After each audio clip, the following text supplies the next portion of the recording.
right. GameSpot's live coverage of E3 2010 continues. I'm very pleased to have Vince Farquharson here, executive producer from Atari. We're talking about a game that I cannot wait to get my hands on. It's Test Drive Unlimited 2, a sequel to one of my all-time favorite games.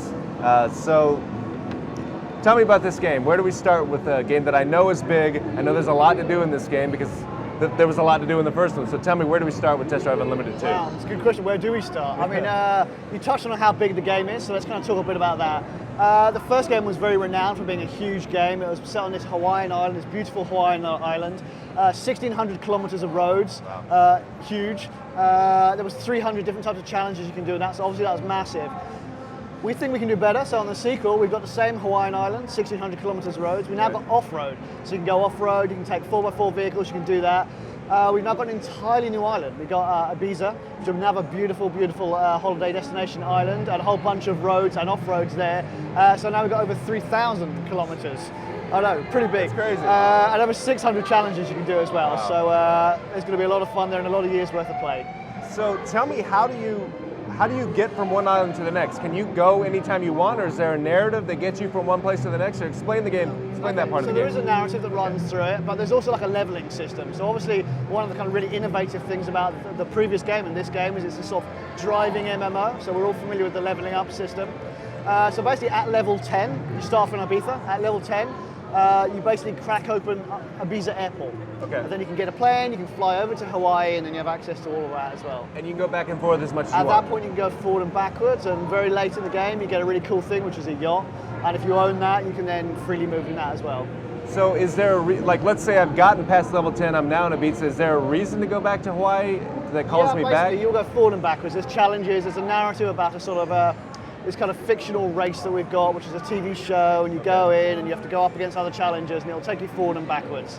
When I heard that you were doing a second island, a second area to drive in, I was like, how is this even possible? Because it seemed to me, from a layman's point of view, that what you guys did in 2006 pushed the 360 as far as it would go for that time, but now you've doubled it essentially. Can you talk about like the technology that's gone into this game? Yeah, I mean obviously we have some really solid technology. Eden Games, the people working on this are amazing people. So they've basically taken that technology base and built on it. So yeah, it's amazing actually. We have more detailed cars, more detailed environments, and more of it. So it's a real kind of technical showpiece for us.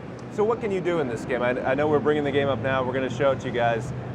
There's a quick peek at some of the roads you'll be driving. But let's talk about challenges. What kind of challenges are in this game? Okay, so we've basically got various kind of challenges. So we kind of split them into obviously the single player stuff that you're playing. But I think a lot of your viewers are going to be interested in the multiplayer stuff. So. Right. We've got all the head-to-head stuff. You go up against your mates, you challenge them, you get involved with that sort of thing. But really interestingly, we've got a lot of cooperative stuff now. So you can basically hook up with your mates, link together, do challenges together, and go up against the rest of the world, but in your groups. And we have a whole club system, as we call it, which people are familiar with, guilds and MMOs. You're already going to be ahead of the game on this one. You understand it. You, 31 mates, so 32 of you, form a club, do the challenges together, earn money with a whole economy to do with clubs going up against the rest of the world. So there's lots of fun stuff there. A lot to do. So it's a driving game. We got cars. Tell me about the cars in this game. Sort of similar to the first game. We're not revealing exactly how many and what the manufacturers are yet, but we have revealed some of them. So if you come to the show, if you come to our booth, you see things like the Zonda, Shenque. Really cool one for us. We've got the Aston Martin 177, so these really uber exclusive, $1 million plus cars, and that really kind of sets the tone for the other cars we'll be revealing over the coming months.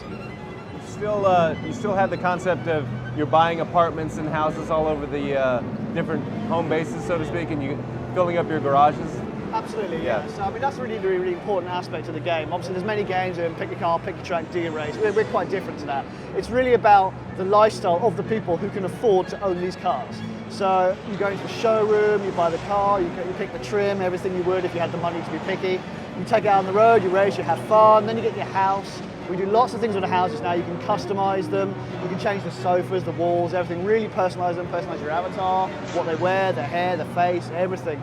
A fantastic new mode now is you can get out of the car, you can walk around, you actually have an avatar, it's interactive, you can hang out in shared environments, discuss what next race, flame other people that are in other guilds, a lot of fun stuff. A very important question, are you still able to pick up hitchhikers and take them from point A to point B, or professional models? We do lots of fun stuff with that. Not exactly the same. I won't ruin it too much, but there's lots of challenges that are similar. We're picking people up, taking them to different places for different reasons. I'll let you guys find out about that. All right. Well, there's more to learn. So one of the things that I liked about the original Test Drive Unlimited was the handling of the cars. It wasn't. I wouldn't call it a sim, but it wasn't so arcadey that it was over the top. Can you talk about how the cars will feel in Test Drive Unlimited too? Certainly. I mean, that's a really interesting topic actually, because obviously, as you touched on, it was really trying to find that middle spot between like the arcade and the simulation. So making it so that it's it sort of feels realistic and fun. You can't go around the corner at 200 miles an hour, but at the same time you can have fun and spin it around and do drifts. So for this game, we really felt we'd gone as far as we could with the handling model for the first game. So we've completely done it from scratch again, really built it up. The whole code base is new, and we're really, really very happy with the handling now. And what that's allowed us to do is have a much more realistic feeling to the cars, the weight of the cars, really have each car feel different. And what we try to engineer in the game is this kind of feeling of like this micro learning curves. So you pick a car and you really have to get used to that car to start with, but it doesn't take forever. You don't need a manual. So you really feel like you have got a new car, you have got to learn it, but you're going to master it quite quickly and have a lot of fun with it. And your Mustangs are different to your Zondas, and we're doing a lot of stuff like that. I'm getting a lot of questions from the audience. A common question I'm getting is, what kind of customization options are we going to have for our cars? Okay, so so similar to the first game actually, when you go into a showroom, we limit it to manufacturer options because we're all about authenticity and really kind of working with our partners in these manufacturers. So you'll have the right colours, the right trims, so on and so forth. Later, you can go to a paint shop, and in a paint shop, you have complete freedom to change the paint to whatever colour you want. You can go bi-colour, which does that really snazzy effect where the light picks up the different tones. And branding, now you can have stickers. And we've got a huge range of stickers. You can sticker these things up, really make them personal. We sort of joke a bit that the last time they're going to look wonderful is the day we release it. And then I'm sure we're going to see all kinds of fabulous creations, some good, some not so good. So we're looking forward a lot. We've got some really powerful tools that I think users are going to have a great time with. Awesome. You never know what the community's going to do. They'll surprise you. So we've got a whole bunch of moderation tools there because we know exactly that. Yeah, they'll get you. Brian from Carrollton, Texas wants to know about car damage. Is it in this game? Yes, we've got harm damage in now. So you can basically take scrapes, you can take dents, you can basically knock the wing mirrors, things like that, have little bits of the bodywork kind of coming off. We limit how far it can go. We've got a great relationship with all these kind of top car manufacturers, and our game is not about smashing up these beautiful cars. We love these cars. We think they're the most beautiful creations and we respect them. We want to have some realism, so they take some damage, but we also want to reinforce the fact it's a game about owning beautiful cars. You don't smash these things up too much. Absolutely. Is there an achievement for driving all around Ibiza? Yeah, from the first game, right? Yeah, we have similar things in this one. We've got a whole bunch of new stuff as well. Again, some of them you can guess, some of them you've done before, some of them are new, and you're going to have a lot of fun finding those out. We know that takes forever to do that. I actually did that not long ago. It's 2 times forever now. Yeah, 2 times forever.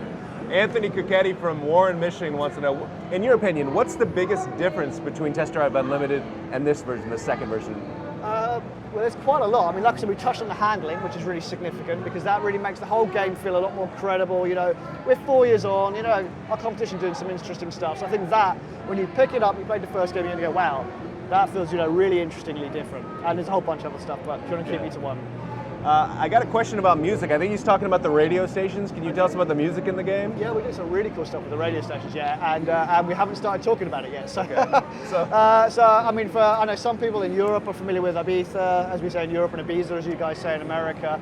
There's a whole clubby scene. It's a holiday destination. Think spring break. That's what happens there. So we've got a lot of kind of dance music and interesting stuff that you'd expect to find there, and a bunch of stuff that's going to be very familiar to the American audience as well. Club scene in Ibiza is crazy, I've heard. Yeah. One of these days. It's a lot of fun. Well, you mentioned off-road racing, so was part of the reason behind redesigning your handling because you were doing off-road racing, or which came first? Yeah, it wasn't specifically to do that. What we thought is 4 years on, we've really got to do a lot of things, and some of that comes out in the environment, some of it comes out in the avatar stuff, but really, it's a driving game, and we just felt, good as it was, because it was doing a lot of innovative things, it was reaching the top of the driving model. So we put the new driving model in because it needed the new driving model in. That bought us the ability to do other interesting things with these 4x4 vehicles, which is why we did that. And really, it sort of came out of the community behavior. I mean, you played it, I played it, right? We loved it. one of the first things you do go, oh cool, you just drive off road and you go through the bushes and trees, and we thought this pretty much writes itself. We can't take too much credit for this, genius idea. It's like, it writes itself. So, can you give us an idea of how much, like percentage-wise, how much off-road, like drivable track there is compared to asphalt? Yeah, percentage-wise, well, it's probably about a third. Probably about 2/3 asphalt and a third off-road, roughly speaking. Yeah. A hell of a lot, yeah. And we don't restrict you to the off-road trails, of course. We've got whole modes in there. We know that people just went out and explored. So people just did that in the first game because it was beautiful, it's cool, they like to show off to their mates. We've got tons and tons of gameplay now, knowing that players do that anyway, to reward you. We've got lots of hidden stuff. We've got like wrecks that you can find. You collect 10 of them, you get a brand new car that you don't have to pay for. You can go around, you can take photographs. We have various interesting things we can do with the environment. There's a lot to do, but I have to say, one of the things I enjoyed about the original game was the fact that you could just load it up and drive around and have a good time. Absolutely, you can still do that, and it's more beautiful than ever. We've got day-night in there now. One of the things that a lot of the fans asked for this. They asked for a lot of things. One of them they asked for was that, so we put that in. So it's great by day, great by night. All these islands have been reimagined so that we can do that with the technology. Hawaii, of course. We've now got weather. We've got rains. We go, that affects the roads. It affects the environment. It affects the handling, and it looks, cool as anything. So do you have like a weather forecast? So if it's going to rain, you just stay indoors that day, just hang around the apartment? We do actually, yeah. Really? Yeah, no, really, seriously. I like that. Basically, you go in your apartments. We've got interactive TVs you can go on. You can switch to the weather channel. It tells you tomorrow it's going to be raining. You go, just cool. Stay inside. Well, no, you can say, hey, dudes, like call up your mates online. Basically, we've never done a raining champ. Let's go in and race in the rain. We know it's going to be happening tomorrow. We've got that in there. Nice. I'm getting a lot of questions about the number of cars. I don't know how much you can tell us. Can you just give us an idea of the different types of cars, whatever you can tell us about the car roster? Yeah, so we haven't revealed too much about that yet. So what I can say is it's going to be roughly comparable to the first game in terms of the amount of cars and the type of manufacturers. And if you look at what we are revealing currently, we've got like the 177, the Zonda Shenhui. These are really top $1 million plus cars, which are absolutely perfect for the kind of game we want to create. So they're indicative of what we will be talking about later. Right. Somebody asked about minivans. I can tell you right now, there's no minivans in Test Drive Unlimited 2. There's not minivans, but there is a caravan. Okay, that's... But I won't tell you too much more about that.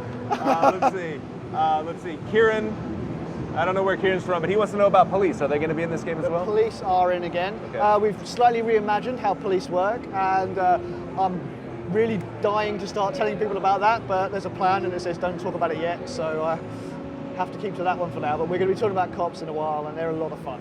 Awesome. Well, I have to say, like I said at the top, one of my most anticipated games. Well, final question: when you guys, we were just talking before we went on about how people are still playing the original game today. Yeah. You guys don't even support the online anymore, and yet people are still playing it, right? Yeah, with 6,000 people every single day, regular as clockwork. After 4 years, well after we've released any content, play it, love it, talk about it. We've got a very, very active community, and we love those guys. And to be honest, they've helped really kind of design this game. We look at what they want, and then we give them that, plus things that we think we know they're going to want. Yeah, well, it bodes well for Test Drive Unlimited 2. Final question, when's the game coming out? 21st September. All right, September 21st, Test Drive Unlimited. Thank you so much for being here. Appreciate that. Can't wait for that game. Right now, it's time for a show floor segment. George Lopez is rapping. What the hell?